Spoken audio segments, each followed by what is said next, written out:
Deze is hartstikke awesome Jeff.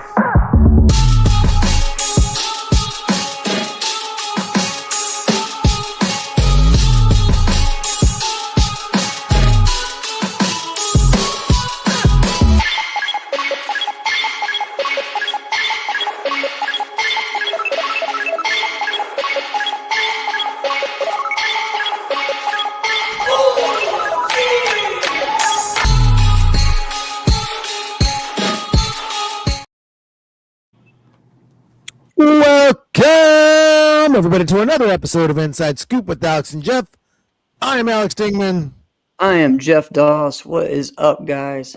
We are excited about another big show tonight, and we just came back. Well, I did, and these guys down here did from Toronto Internationals. So, welcome to the show. We got Rashad, and we got the champ, Ryan Bennett. How you guys doing? I'm doing good. Pretty good. Pretty good. Thank you for having us. Thank you. I know what you guys are probably thinking. Oh boy. Score bikes, baby. Score bikes. 31-0. I've never been more happy to start a Monday show after yesterday's performance. Okay, that's it. Enough of that. On to the real stuff. Okay, moving on. We got champions of many kinds here today. Yes, sir. Yes, sir. We do. We do. So, man, lots of a big. John said he thought I would still be shoveling snow. That was you last week, right? And I was doing that today. So. Oh yeah, Jeff, you're in a new location because your town is essentially snowed in. Yeah, especially where I live. Like, I think I've shared before. Like, we have like a mile of driveway one way and a mile of driveway on the other side. So, and it's like this. Wait a so minute. it's wild. Time out. Did you just Yes. your driveway is how long? It's almost a mile. It's probably yeah, it's pretty long, and it's down hills and up, and then there's a pond. So like this has happened very close, right, where you've slid on the ice and almost gone right into the pond. So you don't want to mess Hold up. on. From a main road, turn off of that to go to your driveway from the road is almost a mile long. Close, yeah. That's some good cardio right there. I'm just saying. The walks are great. That's the only thing I can think of. That's like, your cardio must be on point if your driveway is almost a mile long. I'm just saying. Yeah, so it's pretty wild. Ridiculous. That doesn't make any sense. My dad lived 4.5 hours north of Minneapolis, so almost to Ryan's house. And you like that one. And he was like off of the main highway. It was like highway, and then it was like his house. But that was like a little more than a quarter mile. And I remember thinking, like, this is obnoxious. Right? And yours, you're saying you're a full mile. Yeah, pretty much. I'm not. All right. That's crazy, man. I mean, yeah, the snow was something out here. It was a lot. Yeah. But yeah, it's crazy right now. So it started snowing when I left for Toronto, and then when I got back here, it wasn't. And then 6 a.m. this morning, it was snowing. So yeah. All people right. are already saying congrats, brother. Yeah, man. Well, congrats to both. Ryan is the champion. Rashad, world champion. Can't wait to get into all of this. Jeff, where do we go first? Well, so I'm just gonna share like what makes Toronto stand out. Obviously, it's cold, but and it's the last tournament of the season. But I tell you what, man, like Toronto is a great place to be at for the Christmas time. It just, there's lots of cool things around the area. But the seminars, man, I tell you what, people have always asked about like how to do this, how to make it work for your tournament. And I feel like they do it, man. They do it right. Like they started seminars Thursday afternoon, 12:30 p.m. and they went until 9 p.m. and every single one of those had a solid number on Thursday. And then Friday morning, they started at 9 a.m. They went till, I think it was like 1 o'clock. And all those seminars, great, great turnouts. And you know what? A lot of people, I mean, it's worth it just to do one division to get those seminars, because you're thinking about all the different people that you have. Myself, I did remember, 3. Jeff, are those Rashad did seminars 2, right? like complimentary? For the competitors. Now you could purchase, I think, to do them and not compete, but I mean, you might as well go and compete. That's cool. I don't know. See, not every tournament can just do that and pull that off because then you copycat to someone else. But what are we talking about? That happens in this sport all the time, right? Correct. But I mean, when you're wanting to make your event a big experience, right? You have to make it different. There has to be something different about what you do. Not everybody can just go, hey, we're just going to expect people are going to be here for 5 days like the U.S. Open, right? It's not going to happen, right? People just don't have the bandwidth for all of that. So, but it's really cool the way that, every tournament does something just a little bit different about this. And I like that's what they do. What were the lineups for the seminars? Let's see. So I know fighters, we had Ben Clark, Nico, Robbie Lavoie, Ross Levine, Tyson. So I think that was the 5 fighters. Justin. Right? Justin. Oh, and Justin Ortiz, yeah. So right there, That's good. Justin is super smart. So it's pretty sick, those lineups. And then for forms, you had all 4 of the Presleys. You had Rashad, you had myself there, you had Jared Liker and Mason Stillwell. You also had several with the sword. So I know Dennis was there teaching the sword.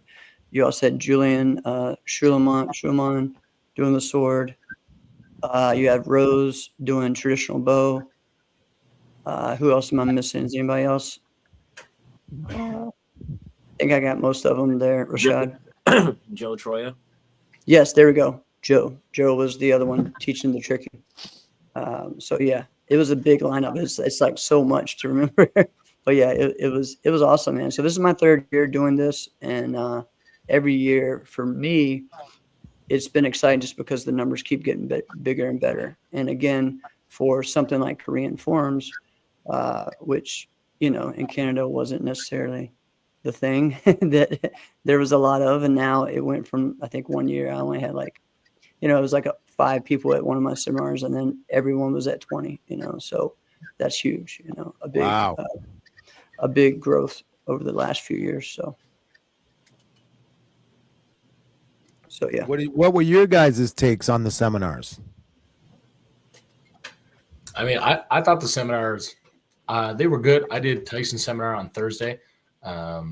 We took a team up from here. I think we had 7 athletes, and I told them, I was like, do whatever one you can right before going to compete.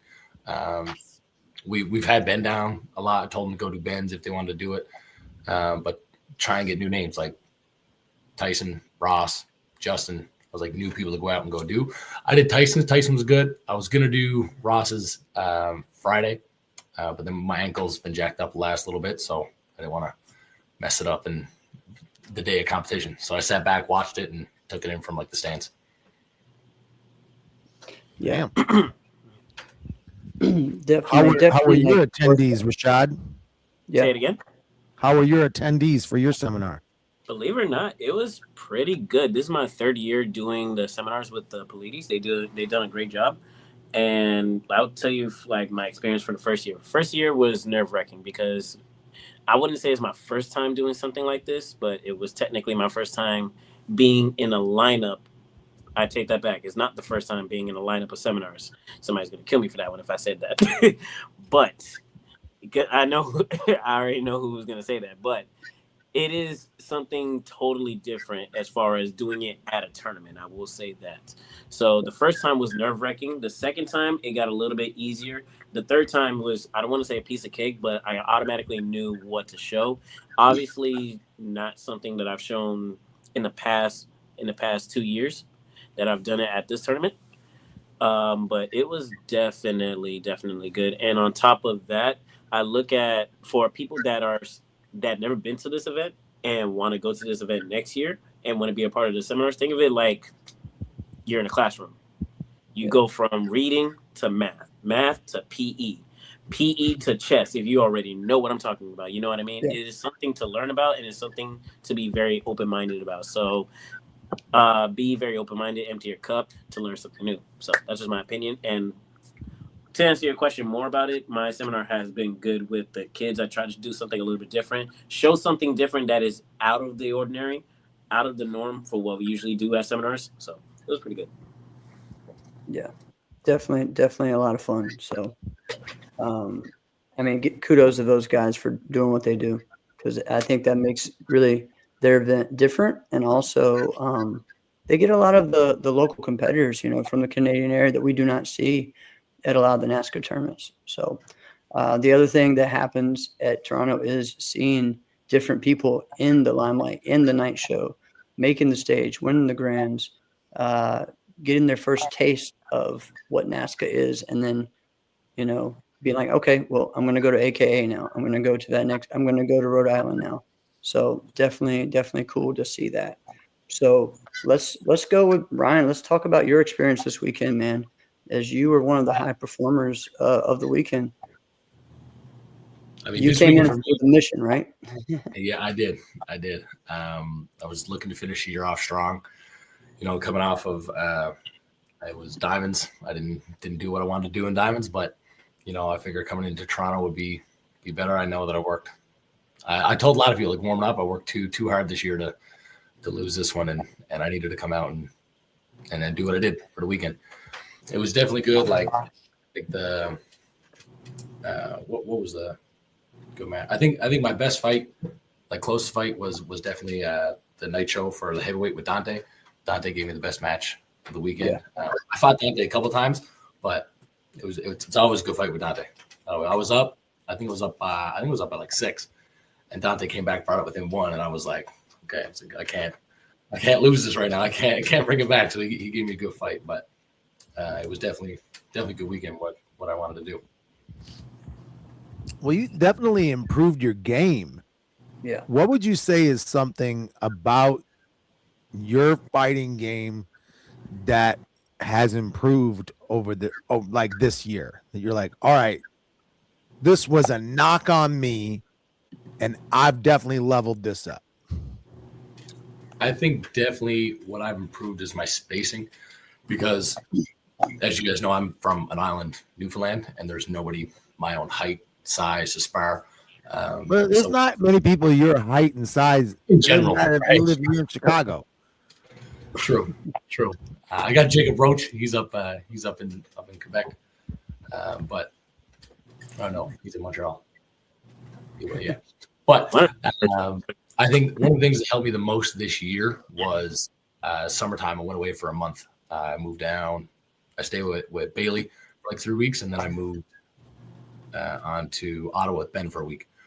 Ben Clark. So I went to U.S. Open. I did Vice, Cat, and Canadian, and just training with everybody in Florida, and then going down training with Ben then for a week was definitely one of the things that helped me the most, because I think the biggest part of it was seeing that level of training. Like, I was getting lit up by 16-year-olds in Florida, and I was like, this doesn't happen back home, right? So just being in that atmosphere of it definitely helped me the most to improve and just want to get better at it.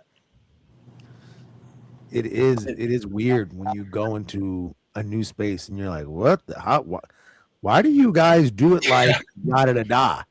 Why am I having such a tough time with this, right? But when you take moments like that, and it's the same for forms too, right? Like, if you just go and then, like, you go somewhere and just train for just a week straight and that's all you do, right? That stuff will make you throw up if you're not used to it. Right? It is. But that's really cool. You'll probably remember that experience for the rest of your life.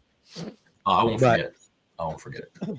I like what you said about your spacing, that was the thing that's improved. I've actually kind of paid attention from afar, but I think your spacing is probably the right answer. But I think technique-wise, is your axe kick. Yeah. Because you've always had the ability to do that, but being able to like deploy that in the way that you do that, I think you're probably right by the spacing. Like you didn't do it at the right space before, and now you're doing it at a space where you're like, oh, that's right. I forgot. I have 17.5-foot legs. You do that here, right? And so, I mean, I think it's fantastic the way that that's improved. I don't want you to like say like, oh, I'm going to improve this next because, well, you can if you want to. It's up to you, right? But what is something that you're like, hey, 2026, watch out for this? It's got to be my hands. I know I got hands. I can blitz people, but my biggest thing is I go with the leg a lot. Obviously, like I'm tall. I'm I got long legs. I'm gonna pump leg at people, but being able to. Well, you're also a skilled kicker. It doesn't necessarily just mean that like you're tall. Yeah, you're tall. But Johnny Tension also has crazy long reach arms. So all right. I dig that. What does he say? What were you gonna say, Alex? Your spinning hook kick reach 20 feet. That's pretty funny right there. That was a good kick. That was a good one. Yeah, that's true there, Dave. Trevor with thanks. Hey man, Trevor's one of them. One of the people I watch. There's three people I'd say I watch the most for kicking, and it's Trevor, Romer Brundle, and Tom Roberts. Three of those. Interesting. You led off with a question I was going to ask. Yeah. You mentioned Tom Roberts. Yeah. Of the three that you just named, Trevor, Roman, and Tom Roberts. Tom Roberts is the one that people might go, what? But I agree with you. Tell me why Tom Roberts. So there was one thing. Tom Roberts is sneaky freaking good, man. Yes, he is. So Tom, I don't do it as much now. I did it a couple years back, but Tom would always go to the corner, right? When he was like up, he'd sit in the corner, he'd go flat foot, and he'd just drive the leg after you. So it was WKC Worlds 2022. I was fighting in the 1821 open weight, and I did that the entire Worlds, like open weight division, because my coach Alex Foley, we were talking about it, and he was like, "Do what Tom does." I was like, "What are you talking about?" He goes, "Go to the corner, sit there, show him your heel, and then come in, just drive your leg." And I did that. I made it to stage, and I lost to Nico. But throughout the whole runoffs of it, I would go to the corner. People didn't. They would try and come forward. I would throw the leg. I either kick him in the head or kick him in the body. So that Tom, just watching how fast his leg is, I think that's my problem. Like I can kick good, but I got a heavy leg. Like these guys, right. I don't know how big their legs are, but I don't know if they're as big as mine. It's like it's heavy to get up and go after, but how fast they throw it is what I'm trying to work on as well. Tom is one of the best at conserving his energy. Yeah. Because if you didn't know who Tom Roberts was, you'd think he's just an out of shape, lazy fighter. Because you just watch, if you would watch like a section, like a 20-second section of the match, you'd be like, who the frick is this bum? Right? Yeah. And then all of a sudden he does that, and you're like, whoa, where the heck did this come from? And if you don't know, you will get hit by that. Right? Yeah. Tom Roberts is one of the only guys that when I fought him, he basically just made me not kick. So I'm like, I can't out kick you. Right? You're taller than me. Your leg's bigger than mine. Like you can do pretty much everything I can do. I can't kick with you. I have to completely change my game. Right? So I like that. The last couple of years with WKC, I've seen Tom up there. So for my school, we've been doing WKC since 2017. I was coming up. I was average height at one point, believe it or not. So people didn't really know who I was, and Tom didn't know who I was. And then when I got a little bit taller, it was around 2019. About that. We're gonna go into that. My coach from Foley told me about Tom, so I started watching his videos, and then I would see Tom away, and then I would try and talk to him, and then he would, last couple of years, give me the advice for it. And just at Worlds Pass for WKC, Tom coached me during the week, and it was honestly really good to kind of have someone who I've been watching the last couple of years, trying to model my kicking over, and then he also understands what I'm trying to do in the rink. So it was definitely good to have him there and have the advice he told me over the years to to get there. It's cool. Well, man. and the three guys you named, Tom, Roman, and Trevor, they all kick very different, right? Mhm. They're all like, I said this a lot. I think Roman's like one of the best. Jason Borelli is the best that there has ever been, right? But Roman, it doesn't make nobody else can do what Roman does. It just doesn't make any freaking sense. Right. A lot of us try to do what Trevor does. Mm-hmm. Trevor's the best at what Trevor does, right? So I freaking love this. I better stop because Jeff knows we get going on this too much. I Yeah. won't stop. I I better know I stop. need to step in. You're 5 years old. That's so funny. So Ryan, man,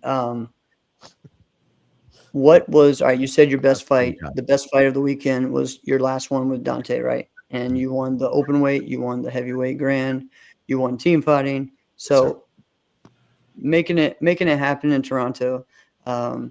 But what, as far as, like you said, you brought students this weekend. What were some of the biggest things that you were excited about outside of your competition?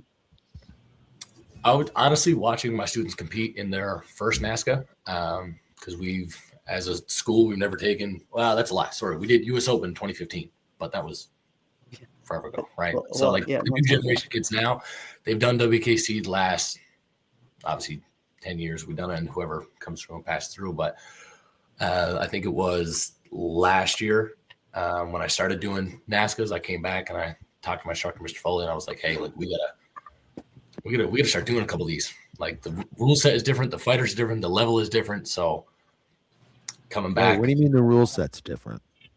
2-point what body rule kicks. set were you guys used to? 1-point body kicks. That and then the step out of bounds is 1 point. So that changed it, because WKC, I can still fight with 1 foot in. I just can't score. I got to get back in. But the moment I step out NASCA, it's a point the other side. So that took some time to get used to. And then 2-point body kicks. I mean, I love it. Some people hate it, but I'm a kicker. I'm on the side of it. A cheat code. What? You're a cheat code. 6'7", and you're a kicker. That's a cheat code, man. I'm just saying. I'm sorry. I'm trying to say. I'm on that side, man. Anybody tries to say take it away, I'm voting for 2. I'm voting for 2. I did 1 point for so many years. I like it. I like it as new. But for this weekend, would be definitely see how my students competed. We've been training them getting ready for this one specifically. I'd say the last 6 months, kind of putting it into them in their head, like, hey, 2-point body kicks is legit. Like, you could be down. You guys saw it at Diamonds last year. Enrique was down, what, 8? Significant amount. Yeah. And just kicked, and he came back for it. So we had a team of 7. It was Athor, Brooke, Cassidy, Sophie, Robin,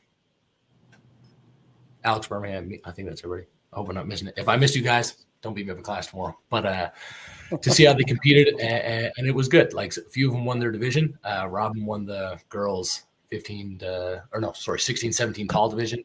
Then she went and fought Addie for the grands. Our kid Athor won his WKC division that they had there. And then we had some fighters place 3rd in open weight and 3rd in their divisions, 2nd in teams or whatever it was. So to kind of have them see that experience of what outside WKC is, it was definitely something good for them that I was excited to see the most outside of myself.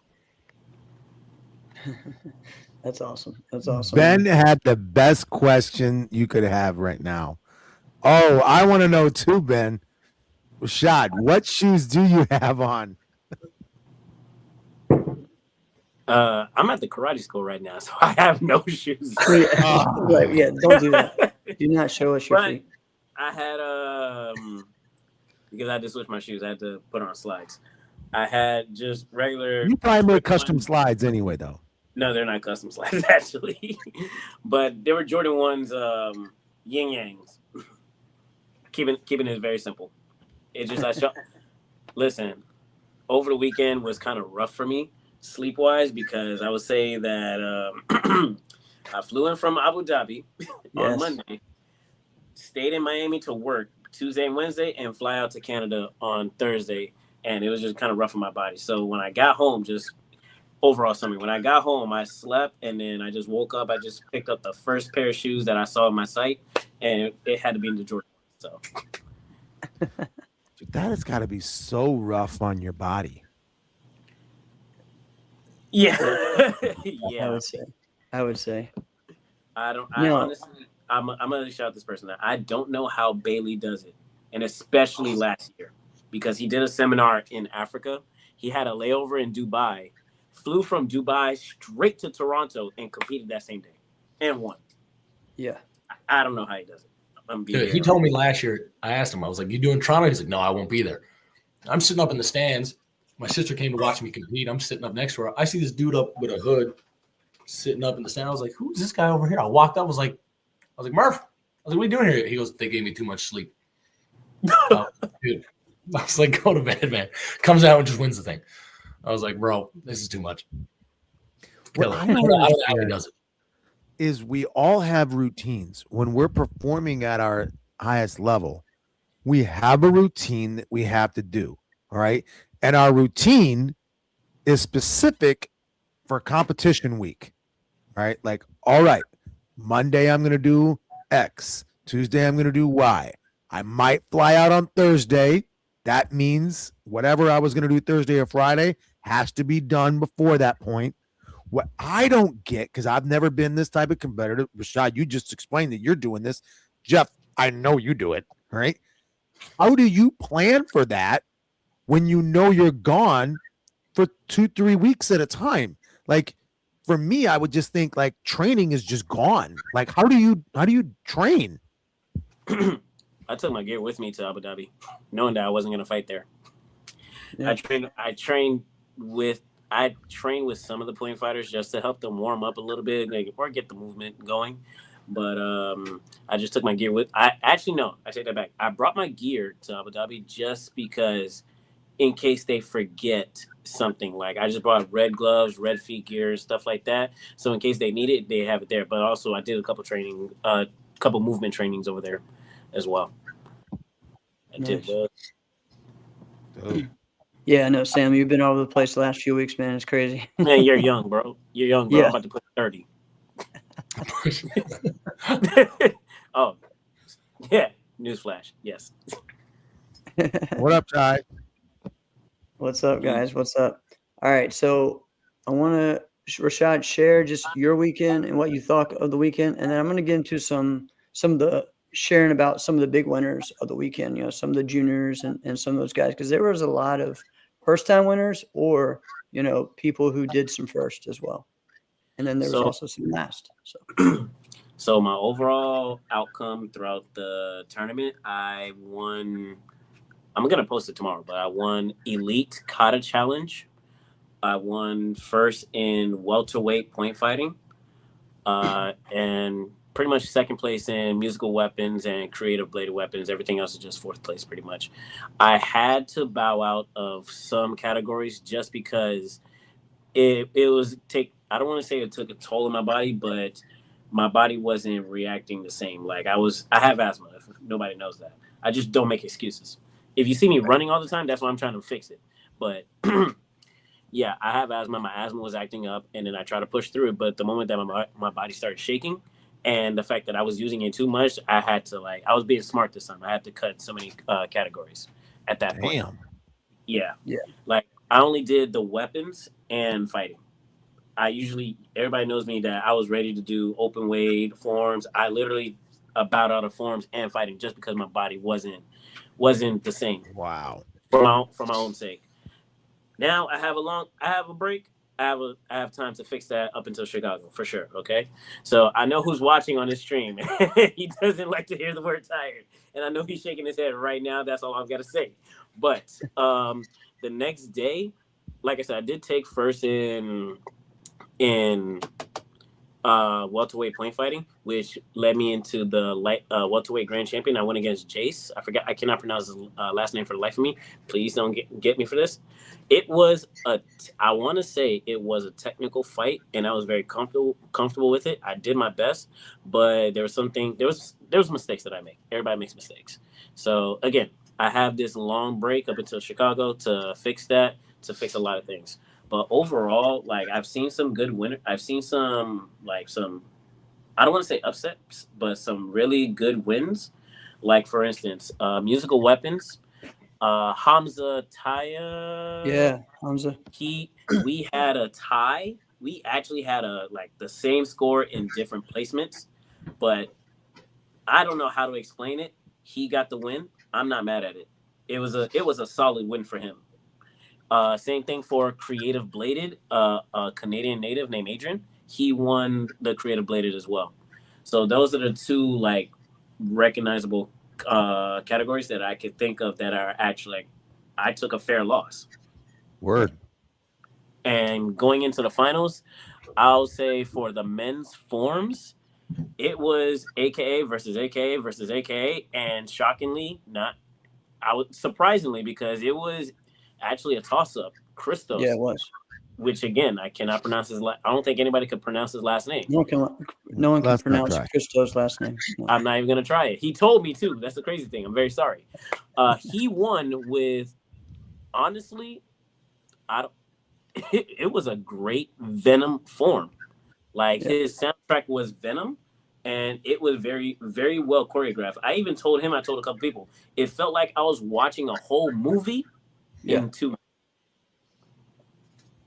It was actually good. Like on video, it looked like a regular form, but you have to be there in person to actually witness it.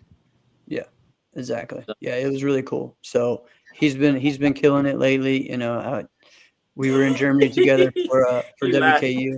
So sorry, I have my phone to the side to look at the comments.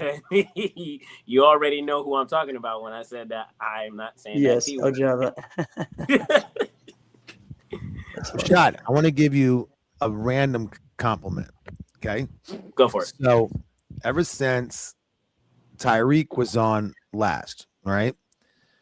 I started watching some of the stuff that Tyreek was putting out, and his social media game is very good. Your social media game, very, very good. Love them. So my son Zachary was just like peeking over my shoulder as I was watching like one of his Instagram posts when he was like, "Day yada da da, being nice as karate." So now he saw that and he's like, "Dad, I want to do that. Dad, that's so cool. I want to be like that kind." I'm like, "All right."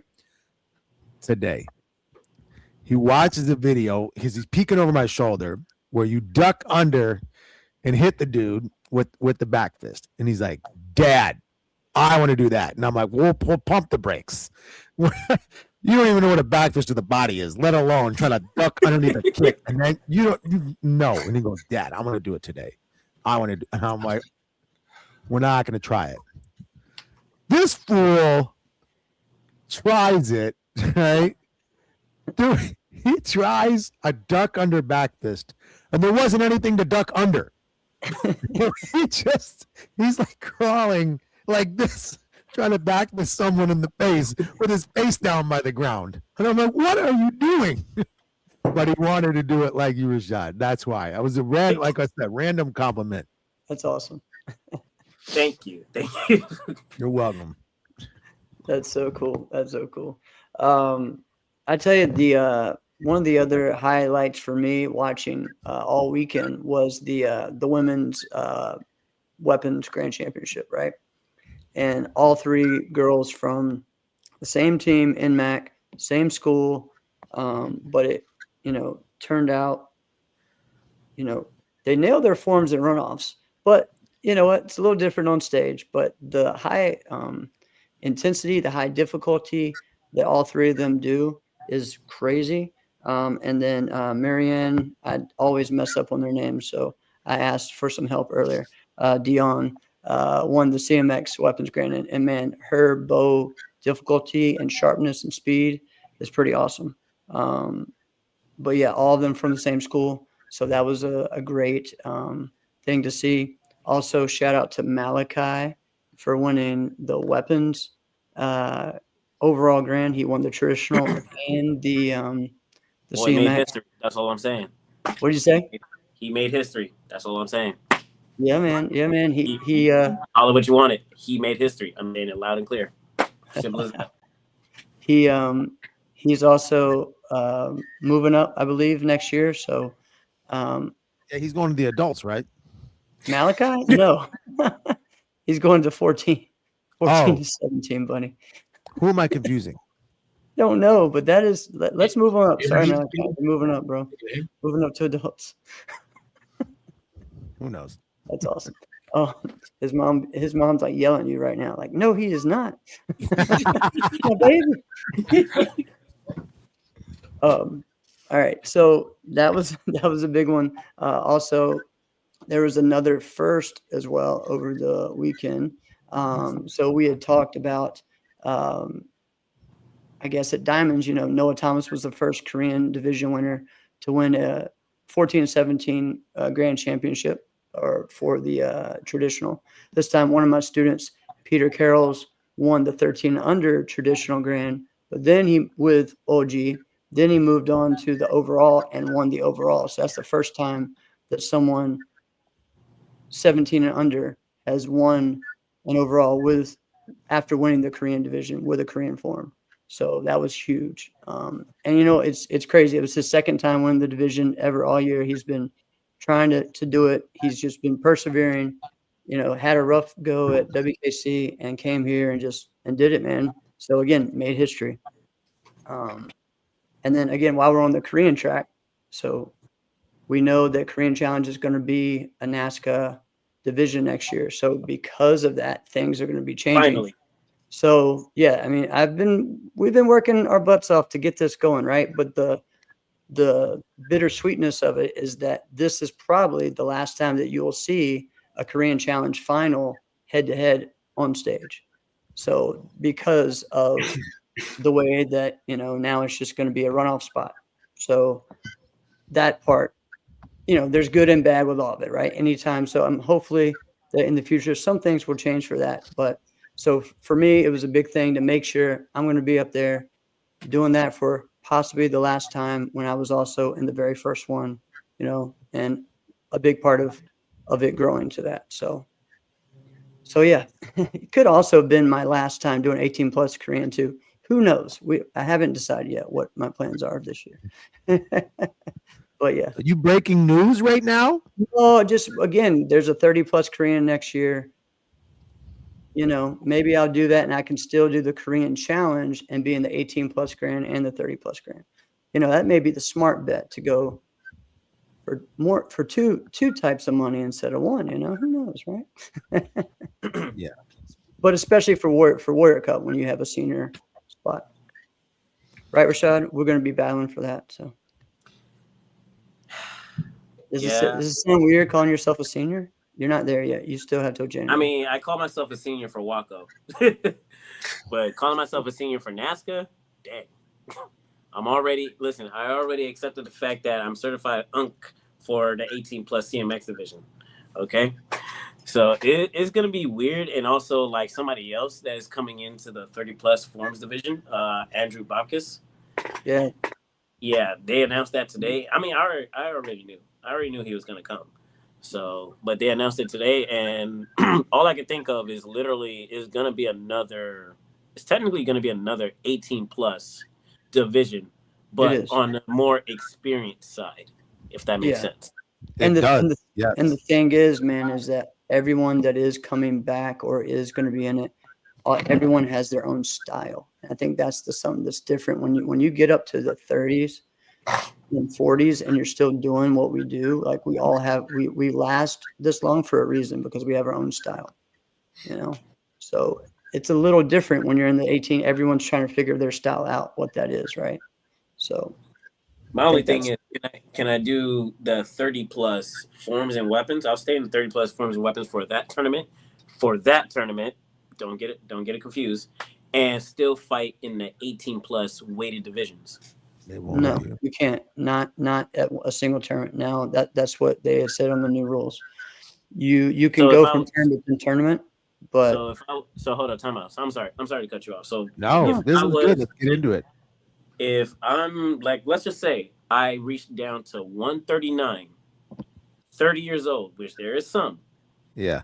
You're telling me I could do, and as a competitor that I am at 139. Or technically 63 kilos for some people that doesn't understand that. Yeah. I could do, they expect me to fight somebody that is what 30 pounds over me 170, right? and then call it a lightweight. Yep. Yeah, I know. That's I get it. That's been my thing. Okay, like in this day and age, I understand that forms they don't want us doing 30 plus forms, 18 plus forms, or whatever the heck, whatever. already accepted the fact, but they ever thought of something like that? Well, obviously they haven't. They just want to make it to where they think the tournament will run faster this way. That's usually the answer is it will. Yes, Jeff, is it will run faster this way. And then the other consideration is how many people does that really affect? And if they don't feel like it affects that enough people, they're like, why? We're not going to change it then. Right. But if we're that was my thing. I'm sorry, we're talking about Saturday. Yeah. We're talking about Saturday. We automatically compete at 8 a.m. And then the 18 plus competes at around, let's just say 11 or 12 p.m. fighting wise. Or later. It could be 2. Yeah, I know it doesn't clash. I know this, but and that's been my thing too. It's like, dude, I got in good shape. I'm back down to around the same thing, right at that 139, and 40 plus this year. It's even higher than 30 plus. I'm like, yeah, I'm good. I won't do that today. Like my prediction, I'd rather do 139 or the 18. But listen, after talking to Greg Ruth and Mike McCoy, I think some of these things that are like, guys, this doesn't make sense. We should be able to do that. I actually think some of those in the future might change. I just think they're slow moving. You know what I mean? Yeah. Which they seem very open to change. The reason I say that is because when I asked them the question of like, hey, do you ever think there's a possibility where someone could enter the middleweight division and then also fight in the light heavyweight and heavyweight? And they both said, yeah, we think that could be a possibility. I thought there was 0 chance that they would say that, right? Mm-hmm. When they said, yeah, we actually think that might happen soon. And I was like, what? All right. So if they'll say yes to that, then, which I think is fine, I actually think there's more of a reason to not let that happen than to let someone compete in 18 plus and 30 plus, right? So if they'll let that happen, I think eventually it'll be like, okay, why are we doing this? Come on now. Rashad competed at 9 o'clock. It's not clashing with anything for him to compete at 2 p.m.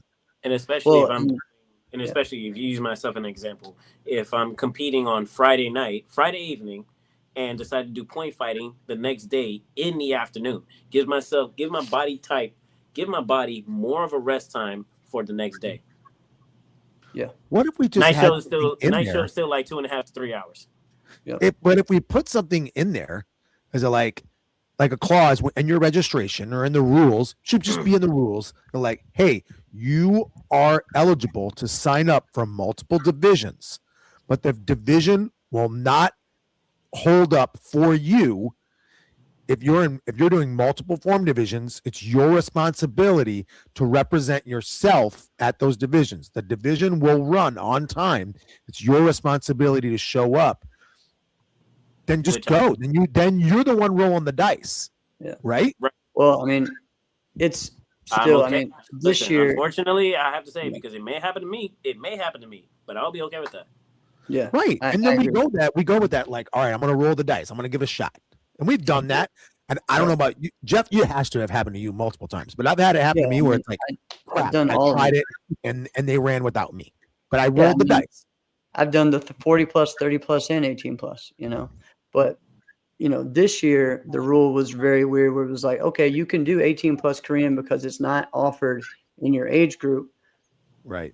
And do 40 plus, but you have to choose a grand. So again, me, who again, you're going to do senior grands at 8 a.m. I have to say, I'm going to bow out of this hoping I win the 18 plus without actually winning it.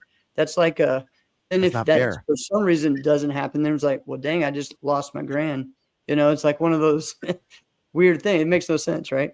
So that at least is going to be over, but. Can I, sorry, y'all got me at a good night. I slept good last night. My gosh. That only applies to double A competition. versus you can actually do that in single A competition. The reason why I say that is because U.S. Open. And one of the things, if y'all heard my, if y'all saw one of my posts, like how many competitors, or I forgot how I said it, but like, has there been more than like 12 competitors in each weighted category in NASCAR? The reason why I say that is because it goes back to U.S. Open this past year, where Ryan, how many competitors you had in your heavyweight division? Had 5 At US Open. At Five. U.S. Open. If I remember correctly, because I lost in the I lost against Enrique in my weighted category. There was only like 7, if not less than 10.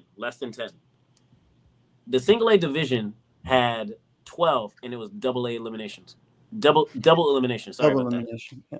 So going back to what we were talking about is that we cannot do 30 plus. We cannot do 30 plus fighting and 18 plus fighting, but we can do 30 plus double A fighting, and we can do 18 plus single A fighting. You ever thought of it like that? Because Right, after seeing that at US Open, after judging that in US Open, actually, that just put me in a thought process like, what, I can actually do this, get more fights, put more highlighted reels on my Instagram. Yeah, I do it sometimes. Don't judge me. And and boom, content right there. More fights, more fight game, more ways to train. But we can't do 30 plus lightweight and 18 plus lightweight. And now with this new rule, we can only stay in 30 plus divisions and not go to 18 plus divisions for that event. Yeah, it's crazy. See, and I said, y'all got me on a good day. Yeah. Sorry. No, I agree. And I always thought that it was better. I was fine with them saying, like, okay, for forms, you have to stay. Forms and weapons, you got to stay. I think that's what it was in 2014, 2015. You have to stay in one, but you can do fighting in another. Because, again, that was fine. And I did all 18 plus forms and weapons, and I fought in 30 plus, But I don't know, man. He's going to add more divisions for you next year. If you add that I can sweep, I'm in. Sweep? Oh, I found ways how to train my sweep and not with Damien. Sorry. Nice. Nice. Got me on a good day. I'm sorry. I hate. All right. So also, hey, I want to give some more congrats to the 14-17 girls that were both in the finals their first time, Olivia and Miss Russo. Annabelle. Both of them, man. Both of them did amazing performances. Olivia won the forms, and Annabelle won the weapons. And then on the male side, Mitchell Street won both. He won the weapons and the forms. So, those guys are killing it, man. And that was a great showing for them. Also on the adult side, Colin Bryan won the weapons. We talked about Christos winning the forms. Mason Stowell won the traditional forms, and Jake Presley won the traditional weapons. So, Katie McMillan won the women's traditional weapons, and Maddie Kenaway won the women's forms. And then hold on, the other one, the 13 and under girls. These are the names that were messing me up. So girls weapons was, let's see if I say this right, LCG Viz. So she won the weapons for the 1300, and then Ariane Boyden won the forms. And I'm looking at my phone because my phone's on the side, and I'm looking at the comments. Colin won his first weapons overall. Yes, that was his first one. Yes. My man, that guy. Congrats, man. He looked awesome all weekend. And they also won the sync overall as well. So, AKA. Also, another cool thing for the women's side of fighting, of course, congrats to Katie for winning both. But getting to see Amy Golder coming from Scotland, and competing, she's just a ball of energy. She's so much fun, so excited anytime she gets to come over here and fight. And so that's always just a fun fight to see someone that small go against someone that tall. and just Amy, she kept she getting will go better and fight better. every single weight class. Whenever she competes Say over that in again, Europe. Ryan? You know, Amy will compete in like every single weight class over in Europe. Yes. She'll Yes. like, Yes. this is crazy. WNAC? Yes. That's crazy. Yeah. It's crazy to me. Yeah. It is crazy. She's a beast. Yeah, she said she did. I'm trying to remember how many hours it was. Like she fought all those divisions, but fought them straight in a row. So That's like, freaking wild. yeah. So it was like 2 hours of straight fighting, just boom, boom, boom, boom. Yeah. That's a lot of cardio. That's like Jeff's driveway cardio. Yeah. Yes. Yes. Yo, Yes. funny. Hold up. What about Joanne? Won the 50+ overall. Yeah, that was awesome. Oh, Congrats to her. Joanne Signs. It was so cool to see. Excuse me, to see her up there doing that, and then also congrats to Ashley Bartlett. Want to also give a shout out to Tim Conkle, his forms this weekend. He won both the forms and the weapons grand for the 30+ men. And dude, like he was on it this weekend, man. Every form he did was sick. So Mike, shut up. wait, it's Skull Bikes, baby. Ashley Bartlett has got a real talent. I mean, she's still young, but she's got a lot of skill. She's got a lot of ability. I think she's going to end up really proving to be a great fighter and have a good career if she continues to level up her game. Just one little skill at a time. And forms and weapons, yeah. Awesome. Yeah. All right. All right, hold on. Where was the next one we were going here? Oh, all right. So we talked about all the different things that we had. Who were some of the other people that stood out for you guys that you watched, or maybe your favorite fight or favorite forms of the weekend? Ryan, you go. I don't know too much about forms. I'm not a I'm I'm a street fighter. Brother. Well, maybe one day, Rashad. One day. Bring it out. It'll never happen. You're I don't do 6'7", forms. brother. You can look at everything, brother. Come on. No. Yeah. Fighter. Probably the fighter that stood out. Thinking of all the divisions. Honestly, I'm gonna say the guy. I forget his name. I fought him for the open weight. Oh yeah. He's from WKU Canada. He was over there in Germany. Danny Campbell. Yeah, just off the fact, like no disrespect to Danny. I'm warming up. We're all like warming up for open weight. And I see him go fight Jacob, and like I'm like, okay, Jacob's. I'm thinking Jacob's ready. He's on fire. He's ready to. He wants to come fight me. We're talking about it, and Danny beat him. I remember I saw it. I turned around, I was warming up, come back, and Jacob's brother was like, "Yo, Jacob just lost to him," and I was like, "Okay." I was like, "What?" All right. So he goes on. Danny goes to fight Nathan Parker, and Nathan Parker won the lightweight overall. Yeah. And then he beat Nathan. I was like, and I just fought this guy like 40 minutes ago in WKC in divisions, and then he went out and then beat two of them, and I was like, that's I didn't expect that at all, to be honest with you. So he stood out. He stood out for me, to be honest. Awesome. To go out and beat Jacob, I was like, wow. Yeah. Not from Ottawa. Yeah, the first time I saw him was a couple weeks ago at WKU. That was the first time I'd seen him. So yeah, congrats. It was cool. Cool to see that. How about you, Rashad? Fighting, forms, and weapons. So I agree, Drew. yeah, I'm looking at the comment. All right, so for fighting, I forgot who he lost to, but in open weight, but Jace. Mm-hmm. Just because, like, I've seen him fight a couple times in NASCA, because I know they finally crossed the border, started coming to more NASCA tournaments. But this is the one tournament where he was actually on when I was in the stands watching his fight during the open weights, and it was just very phenomenal. And another one who He just joined the adult division, actually. Elijah from New York. That's on K-Talk. K-Talk, yeah. And when I say he just came in there with full fire, it was just like, whoa. I even told it to him, like, yo, if I was fighting you, we would have been scrapping right now. Ryan, you know. Yeah. I was watching that fight. I was watching that fight from the very beginning, and I'm like, he's hitting Ryan late? Yo. Yeah, I'm like, man.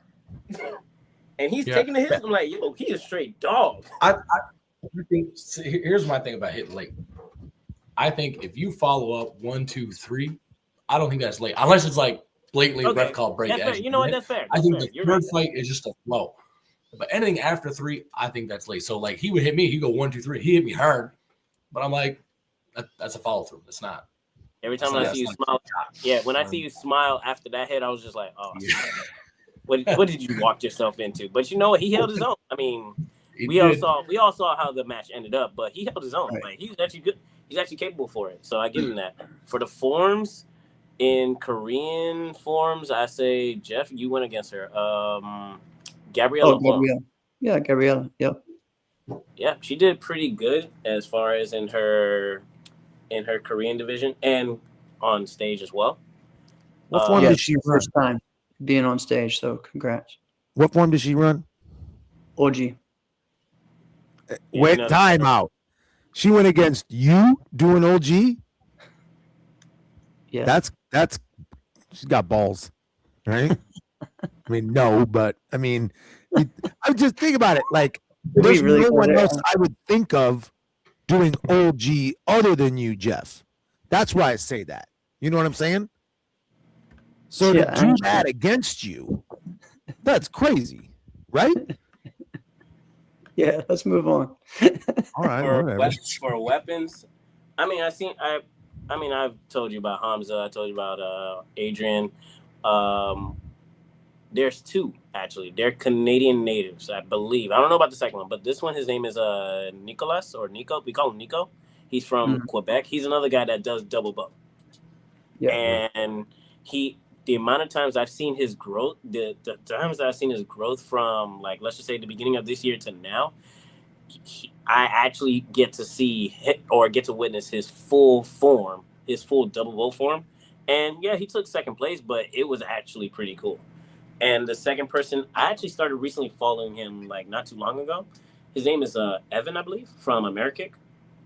Yeah, dude, he had a big weekend. Yeah. So I've watched his content, and my thing is like, okay, content is different from the actual competitor. He actually does the stuff in competition when he practices in the content or what he shows on content. It was actually pretty cool. Like, I've seen him practice. I've seen him with his form, and I believe this was his last year in the 17 and under or 16, 17 division. So it was pretty cool to see his form as well. So yeah. Yeah, I agree. He was killing it. I think he won all 3 of those 16, 17 weapons divisions. So that was huge, especially with all the, the high level competitors in there. So so he did that. I know Wasim won the forms, the CMX forms. So yes. And his brother won the CMX forms for the 13 under. So that was pretty cool for both of them to be on stage together. I forgot he had a brother. I'm sorry. Yeah. I mean, this is his first black belt tournament. Like, I knew that was his brother. I saw his brother perform on stage. I just forgot that he had a brother. His brother. I think this is his first time doing the black belt division. So he just got picked up by CE and so he's going to be someone to watch. All right, and I forgot. See, I didn't get to see any of this, but the WKF challenge, they had the flag forms divisions, and Maddie and Cameron Kloss won those, and I tell you, man, that was a good one. The other fun thing that we did, that I also was able to win, was the triple kata challenge. So what that is, think kind of like team fighting, but team forms. So we have Cobra Kai. Our team of 3 versus your team of 3 versus another team of 3. All right. So it was Revolution, NMAC, and 313. And so our team won that by having the most consistent, scoring of we had the number 2, 3, and 4 score. So it was myself, Amber Rutherford, and Noah Thomas that were on the team there. And I believe NMAC was the second place with Mitchell Street. And I don't remember, I think one of the guys that we were talking, I think Nico was one of those guys that was on there.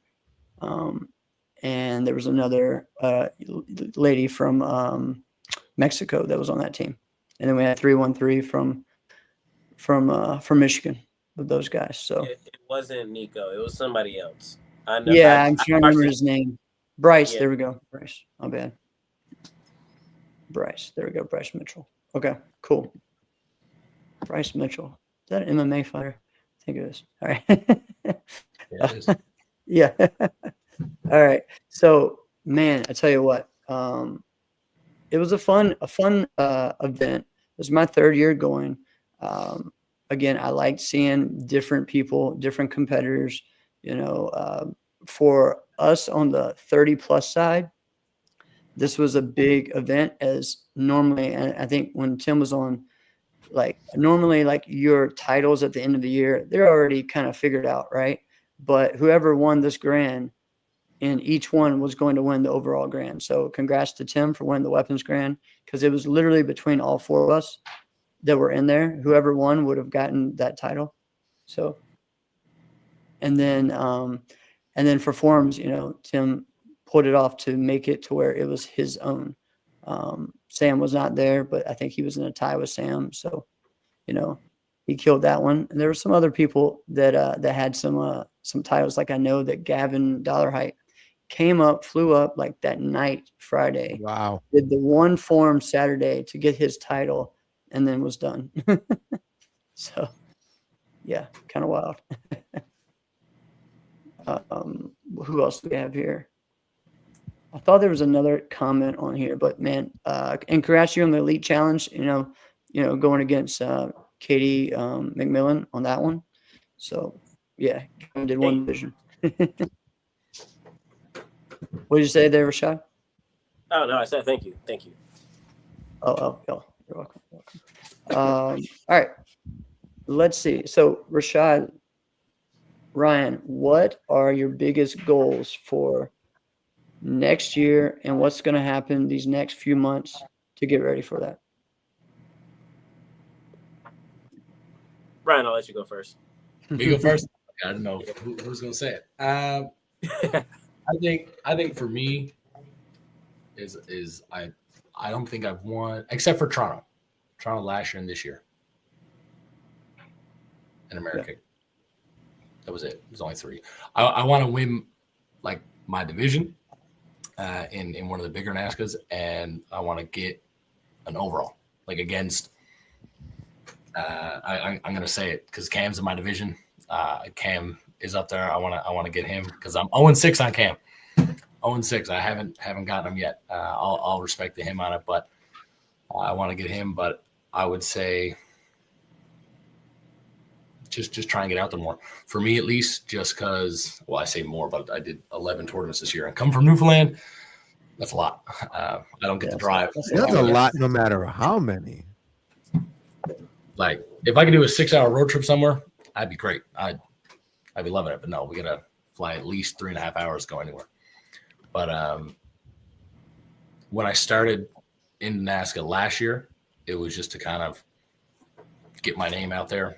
My goal was to make a team when I started in battle last year, and then America followed up. I was with straight up, but to get my name out this year was to kind of prove to people that I'm here for it, and I can contend and compete with people. And 2026 is the year I want to win.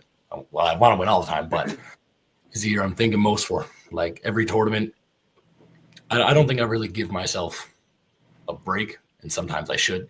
But once the tournament finishes, I'm already looking at the next one, and I come back home and I'm just training for it, no matter what it is. I'll ask my instructor, when can we do a lesson? He'll tell me 7 a.m. Friday morning. Cool, I'm there 6:45.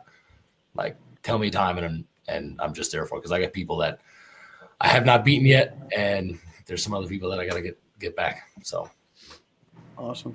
I love I that. like that you mentioned like, and you gave the respect to Cam, because he's the guy in the division that you're like, haven't beaten him, got to beat him. I want to do that. You did that very respectfully.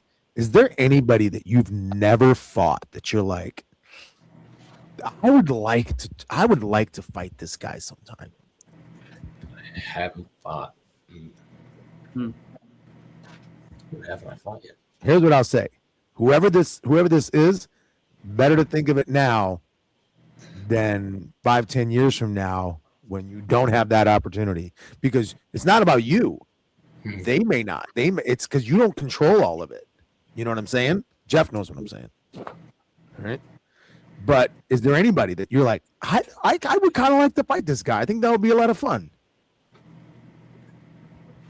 I don't even know, man, because off the top of my head, I can't think of nobody. Because this year, at least, I fought a lot of different people. Like I had Enrique at Caps, I had Bailey at Diamonds. I always get Cam. I'll get Avery somewhere else. I had Christian at Amerikick.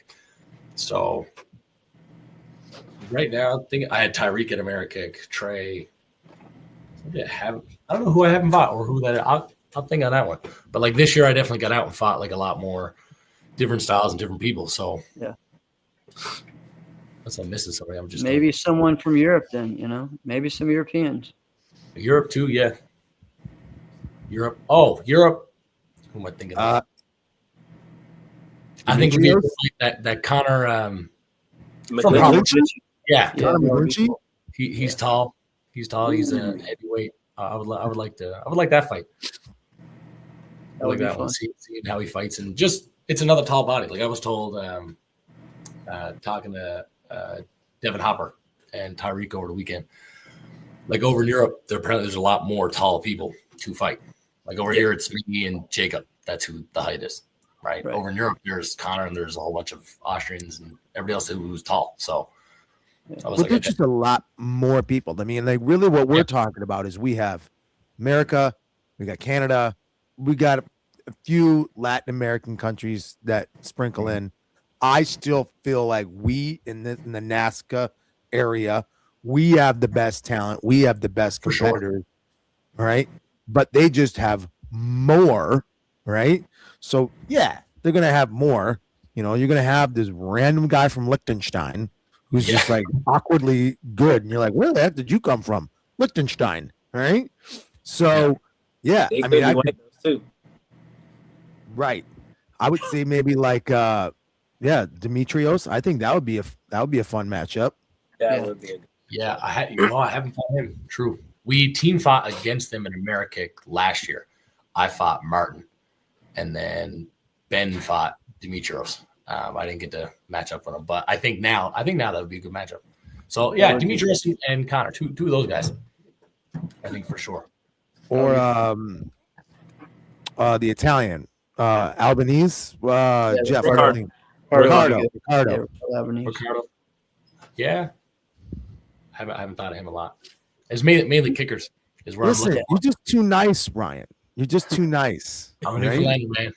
Listen, I'm a after new this, Because wait, you- before this weekend? Sorry. you're right there. You're right there. You're like, I want to fight the kickers. I want to fight this because it's fun because I can recognize a little bit of your approach. And like, you're a good kicker, and good kickers want to test themselves against really good kickers too. Like I always wanted a meaningful match against Trevor Nash. I didn't get that. All right. I got a team matchup or a matchup where Trevor was like basically gonna bow out. Right. So that was all we had. All right. But you're so close to going, listen here, sucker, I'm better than you.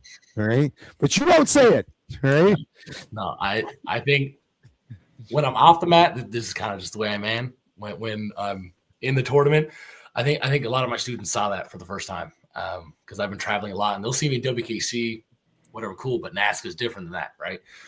So once I'm in the tournament, I don't care who you are, who's in front of me. You'll see me walking back and forth, staring at the other person, and I don't care. I'm gonna go through you. But once I'm off the mat, I'm like, I'm a nice guy. That's where I'm at. I'll say I'd like to fight people. That'd be a cool matchup. And then if I match up somebody in a tournament, then I'll tell you, hey, no, I'm going to beat you. That's what's going to happen. I love it. All right, Rashad, what were you gonna say, bud? And the original question was, what's your goal and how you're gonna work for it over these next few months? Well, I'll start off with what I was gonna say about Ryan, because before, when I first met him like 3 years ago, 2 or 3 years ago, first of all, 6'7", at the time, 20 years old. I don't care. Yeah, no, crazy. I always called him the gentle giant. After this weekend, yeah, no, I ain't calling you that no more. I remember that. A battle, yeah? Huh? Was that a battle? That was a battle, and ever since battle. See, that's what I like about Ryan. You got a great memory. Yeah. All right. Battle and ever since. I remember Up those things. until, but it ends at this tournament. After seeing you fight this past tournament, yeah, he ain't that gentle anymore. But You were part of it. I remember that's one thing. At least second half of my year, after I came back from the month of competing, I remember you saying that. It was like, you just a gentle giant. I was like, okay, I'm a nice guy. I was like, but no, you were one of them. That I was like, okay, I got to change this up. I got to switch it out. my bad, y'all. It was you and a few others. You and a few others, yeah. I'm getting older, and I'm starting to care less a little bit. Okay, but with some restrictions. All right, I'm still doing forms and weapons. Yes, I said it. Anyways, my goals for next year is gonna be bouncing around between 30 plus at one tournament, 18 plus at another tournament. I know for the first one for sure, AK Warrior Cup, I will do 30 plus. I always tell myself this when I'm getting asked this question, to be better than what I was this past year. I mean, this year for me was the fact that I went from not only being on Team Diamond, but being a part of Team CBR in the United States and still representing Team Diamond outside the United States at WACO tournaments. It was the first time, if you didn't know, this was the first time I ever been on a team outside of Florida. Like, the teams that I've been on was DKS, Team Diamond with Damian Rodriguez. And being on CBR, it just felt, I'm not going to lie, it felt weird. It felt like I had something to prove, but at the same time, like, I felt comfortable, you know what I mean? It just felt weird. So it was a little bit rough because I was still dealing with the top competitors in the Forms and Weapons division, and especially that I was not a NASCA member, so I had no seed. There's some tournaments where actually, no. Toronto was the first tournament that I ever went first. But there were other tournaments. Yeah, but there were other tournaments like earlier this year, Chicago, Battle of Atlanta, U.S. Open, Diamond Nationals, where Musical Weapons had more than 24 competitors. And the rule is, if there's more than 24, you have to do 2 rounds. The top 10 rated competitors move on to the second round automatically. So I had to do the first round every single time. Yeah. And I always had a game plan for that. I always had a game plan to get myself out of the first round to make it in the second round. But regardless, pretty much, like I said, just to be better than what I was before, like this year, to be better for next year. And the way to train that, for me, is just conditioning, regular conditioning, regular cardio, get myself right before the training. I always have the techniques and everything. I just have to apply that and add that athleticism part of my training regimen. And one more, Rashad, what are you like? I'm excited already for next year, but like, what some people don't necessarily, when they move up to another age group, they don't get excited, but with everyone that's going to be there and the different people that you're going to go against, like what's exciting about moving up to 30 plus? Dang, made it seem like I'm excited for 30 plus. I'm already saying that, dang, I'm going to be 30, okay? I know. When is your birthday? January when 7th. do you turn 30? Yeah, January 7th. Okay. You see how you remember that, because I was planning on doing that earlier this year, but yeah. But what I'm most excited for 30 plus is pretty much, now that we added more divisions, just adding more competition to it. And I don't have to worry about, even though I'm still pushing myself that I'm competing at 30 plus, I don't have to worry about doing so much to get by. You know what I mean? If that makes sense? Yeah. Versus like I'm actually going against veterans and I'm gonna use that term. I'm not saying seniors. Screw that. I'm No, going no, against I agree. veterans that has been in the game for a while, and the judges look at routines very differently in the veterans versus the 18 plus division. So I still have like a training method where I can do both for forms wise, routine wise, but I'm just more excited to be in a different division and just to see how this turns out for the 2026 year. Yeah, I mean, dude, you're going to be moving up. I hear Reed is going to be moving up and competing with us. You have Andrew Bacchus today that said he's back, and then you already have Tim doing some of his best stuff. You have Kevin, who has been competing here and there as well. There's so many. And then you got all the I'm guys waiting that for have him. been. Yeah, and then you got myself, you got Brett, you got Eric Tremblay, you got so many different ones. You got Jared Dunn who came back this year, so many different people. Wow. And again with us, one thing that I've been pushing, you added all these divisions, but you're still keeping us all together in one grand. At least give us an overall trophy, like everybody else, because we actually have to go against traditional and open. Just give us, show us the respect on that part at least. But that's just a little complaint. I'm manifesting that's probably going to happen in 2027, just to see how. Yeah, Just to see that's how. what they said. That's what they say. Well, I mean, I mentioned it on the show, and they said, "Oh yeah, that makes sense." Like, yeah, because you're gonna have 8 people in one grand championship. That's a lot of people that are all completely different styles. Yeah, Feels like 2010's overall weapons grand champion for the Warrior Cup. yeah, it was Give more humongous. money. Drew, you said it before I did. I was Yep, thinking of it. exactly. You just said it. Split it up, man. Give us more shots. So, but yeah, awesome. Well, both you guys, thank y'all so much. Congrats over a great weekend. Rashad, congrats on everything you've accomplished over these past, couple of weeks, man. Not only I know this wasn't your first Waco World Championship. This is your third one in a row, right? Before we go, just share what was so different about this one and just the professionalism that they showed in Abu Dhabi. You said it pretty much. The professionalism, the social media content, because they have their separate UAE page on Instagram, and they were posting probably 4 times a day, maybe even more than that. Could be wrong. And it was between people's reactions, competitors' celebrations, different types of video reels where the competitors just warming up and stuff like that. It was very surreal. It felt very, very, very professional. That word is actually an understatement at this point.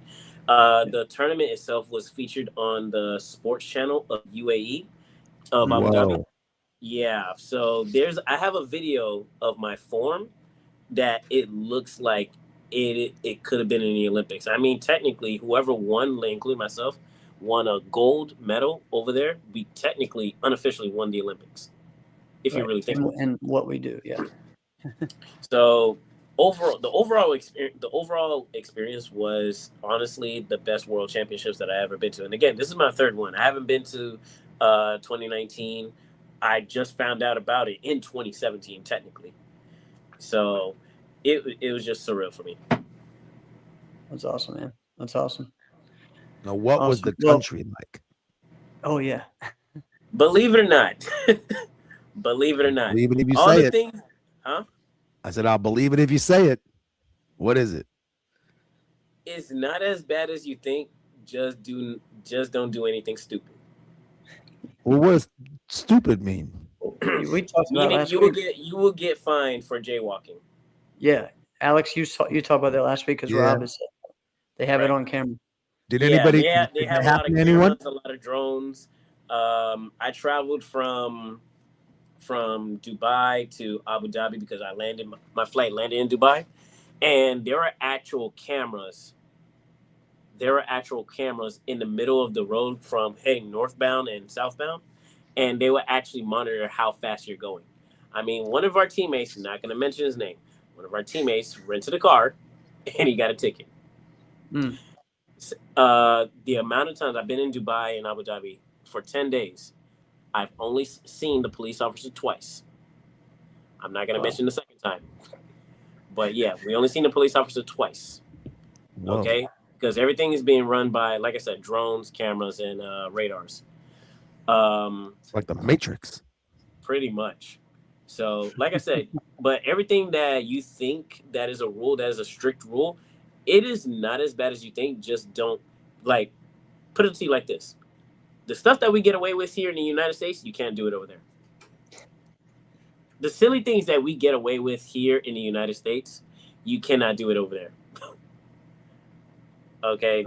Just the silly things. Just the silly things. What's another silly thing?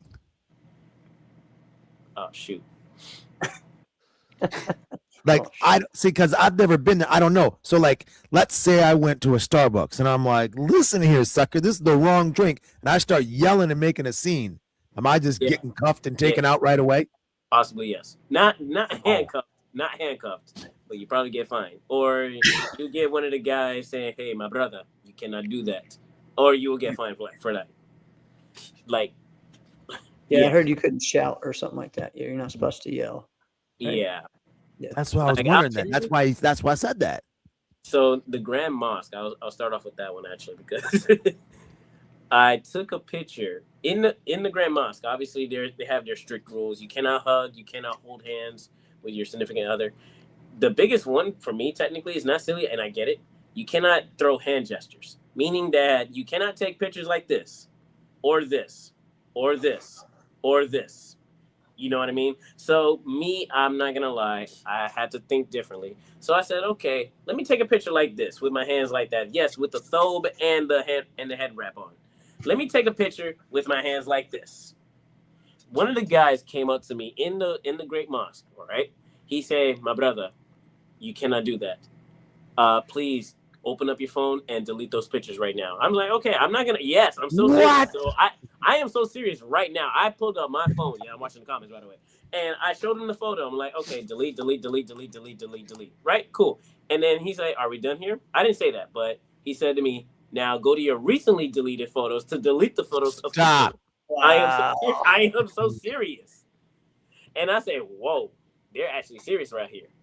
So and that's where you go, fool, you didn't know about my Google Photos album. I got that stuff backed up. I forgot I had Google Photos, actually. See what I'm saying? You probably still got those things. I'm going to tell you something. One of our teammates, again, I'm not going to mention names, he snuck a picture like this. Yes. He snuck a picture like this, and he didn't post it, thankfully. But yes. But yeah, I get in trouble. This is what I get for doing stuff. I get in trouble for stuff like that, okay? But other than that, it was actually good. Like, somebody mentioned the drinking whiskey or water bottle watching run. Oh, that's something else. Sorry. Sorry. But yeah, it was a very good experience. That's dope. Awesome, man. Awesome. Well, congrats. Again, thank you guys. And also congrats to the Polides and the whole team for a great tournament. And, every year it keeps growing and getting better. And again, one of my favorite venues of the whole NASCAR tour, especially, for parents and people to come and watch. You can sit anywhere and watch every ring. And so it's great. So, it's one thing. I don't mean to keep going if you're trying to end it, but no. The thing I like about the Paramount, and like I even talked to some of the parents that we took up with some of our students, was where they're obviously have another place, but like where they only have the athletes down on that area and the parents have to stay up in the stands. Like now, sometimes good things, sometimes bad thing, but like when you're warming up and you have one of the parents always in the ear, always poking at, always here, always there, always like sometimes for an athlete that and for a coach, it's like you're not helping. Yeah, helping out. So when we get to just take the student and go warm up and just talk to them and one-on-one before they fight, I think that's one of the best things that the Paramount Center has for it, right? And Toronto National. So I like that the most. If they were like, the way the athlete goes, and then the parent has got to go the other way. Hold on, adding on to that, because they added something this year that Honestly, it felt like a Waco. It felt like a Waco tournament. The live timetables on the scoreboard on Yeah. Oh, the that's dope. on the jumbotron. Like it'll tell you which ring your division is going to start, and it'll tell you the time that it's going to start. So I felt that was pretty cool. That's so dope. Yeah, I hope tournaments here in the United States implement that more. I don't know how it'll work, but No, that was great. That was a great. I told some people that that's actually a step in the right direction.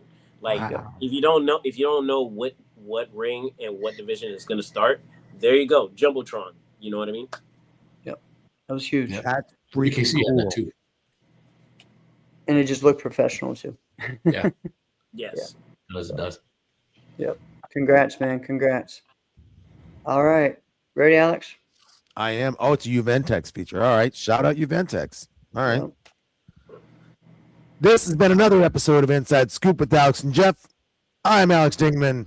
I'm Jeff Doss. Thank you guys so much for being on, and see you guys next week.